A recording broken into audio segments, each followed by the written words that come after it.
Welcome to ACC Student News. The news students can use. I'm Callie. And I'm Ailith. Here's our this week's stories. The Indiana Department of Workforce Development has released the list of counties in Indiana that have the highest rates of unemployment, and Northwest Indiana has 5 out of the 7. Lake County ranks second in the state with the jobless rate in Gary rising to 6.3 from 5.8 last year. The rate raised almost everywhere in NWI, Indiana, but remains unchanged in Crown Point and Hobart. Valparaiso has the lowest unemployment rate of 4.4%, followed by Cherryville at 5.4 and Crown Point at 5.8. Out of the 12, Lake County ranks second, Stark County 4th, LaPorte County 7th, and Porter County 12th. Young Thug the rapper just might get his probation revoked because of some viral posts that are sparking backlash against the district attorney office. Fulton County District Attorney Fannie Wills said that the rapper engaged in conduct that directly threatens the safety of witnesses and prosecutors and the warden immediate revocation of probation. The rapper allegedly posted a photo of the investigator along with her home address and her parents' address. Some of the posts include threats to her and her family, as well as threatening the assassination of the district attorney Wills. The Grammy-winning rapper pleaded guilty to gang, drug, and gun charges and has been on probation since October. The Subway menu is getting a little bit crunchier with their new side option, Footlong Nachos. Subway is partnered with the Doritos company to sell Footlong Nachos for $5 as a new addition to their Sidekicks menu. Subway states that the new dish is freshly prepared using nacho cheese flavored Doritos, topped with cheddar cheese, jalapeno slices, diced tomatoes, red onions, and chipotle sauce. Customers can also add chicken or steak for an additional charge. They added that nachos are a cost-efficient way for Subway to use existing ingredients like their bagged chips and fresh toppings. Subway's president added that the Sidekick menu was created out of a need for younger customers and their preference for grab-and-go snacking at an affordable price. Wow, that seems like a great addition to the menu. I agree. A tourist influencer, Michael Victorich, was arrested at the Amhad Sunset View Hotel near the Central Islands in India for allegedly visiting a prohibited reserve.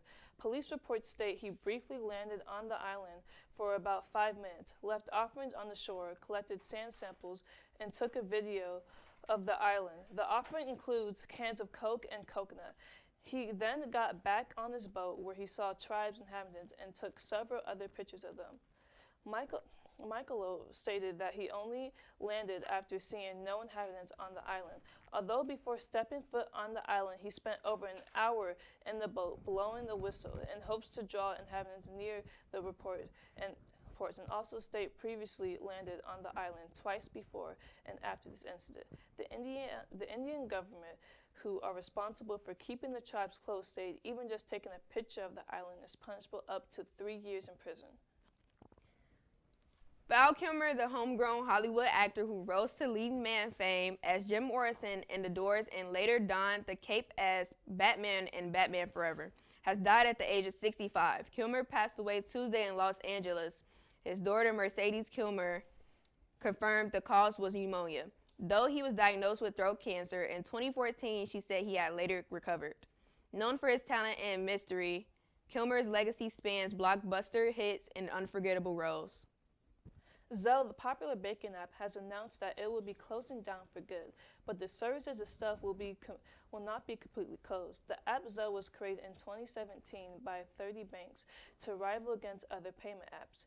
Users will still be able to use Zelle with their personal baking app to keep the Zelle services available. The reason why Zelle is closing down is because it is announced that only 2% of the transactions happening on the app, which is drastically low. The affected users that use the app should have received a message about the app shutting down a week prior. That's all for this half of ACC Student News. I'm Callie. And I'm Ailith. Stay tuned for more stories.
Oh.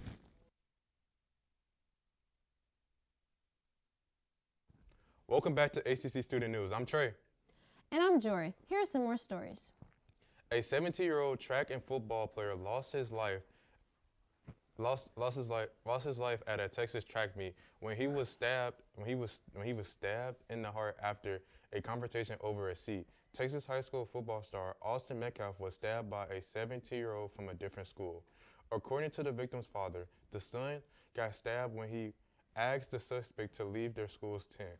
According to the police report, 17-year-old Carmelo Anthony admitted to stabbing him but claimed self-defense. A witness told police that Anthony reached into a bag after grabbed by the victim when he pulled out a knife and stabbed in the chest. Anthony is held on a $1 million bond. Elon Musk, senior advisor to the United States President and head of the Department of Government Efficiency, DOGE, has announced that he will be stepping down from his position as head of the department. Many originally believed Musk to be in permanent office, but in a federal regulations mandate, it stipulates that a specialized government employee can only hold their position for 130 days. Elon Musk himself went on to state that the final step of DOGE is to delete itself.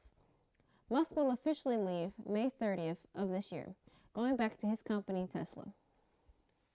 The United States Charity Commission has insinuated an investigation into Sentible, the African charity co-founded by Prince Harry and Prince Seeso in 2006 following internal distribution and allegations of misconduct. The probe aims to assess whether current and former trustees, including Chair Dr. Sophie, have fulfilled their legal duties. This following the recent revelations of Prince Harry and the Board of Trustees, who cited an irreparable breakdown in relationships with the Dr. Chinuba. Both Prince Harry and Chinuba have welcomed the investigation, expressing hope that it will ensure transparency and proper governance within the organization. The Dyer Fire Department will be launching some new technology thanks to a partnership with the nonprofit project Lifesaver. The organization will provide technology and logistical support that is aimed at helping to locate missing individuals with cognitive impairments. Project Lifesaver says that each participant will receive an ankle-worn transmitter that sends a signal that firefighters can detect from up to a mile away. The unique FM frequency will lead the firefighters to the source of the signal with hopes of reducing hours of search to just minutes. Some participants will be Dyer residents with dementia, autism, traumatic brain injuries, and other disabilities who have a history of putting themselves at risk by wandering. More than half of the U.S. are suing current President Trump. Democratic Attorney General and Governor in 23 states and Washington, D.C. have filed a lawsuit against U.S. Department of Health and Human Services, HHS, Secretary Robert F. Kennedy Jr. Allegations that the department suddenly rolled back $12 billion in public health funding was unlawful and harmful. HHS announced in March it would stop providing the funds, which were allocated by Congress during the COVID-19 pandemic. The department argues the cuts were justified because COVID-19 pandemic is over. The Iceland volcano has recently gone off again. The volcano is in southwestern Iceland, prompting evacuations of Grindafka, Blue Lagoon Spa.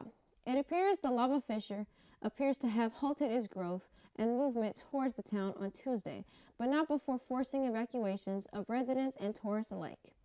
The volcano on Iceland's peninsula has been erupting on and off since it reawakened in 2023 for the first time in 800 years. The latest fissure grew about 3/4 of a mile long just north of the town of Grindafka, which has largely been evacuated since 2023, according to BBC.com. That's all the stories we have for this week. I'm Trae. And I'm Jori. Make sure to check out the rest of our videos on YouTube. And follow us on Instagram at ACC TV Hammond.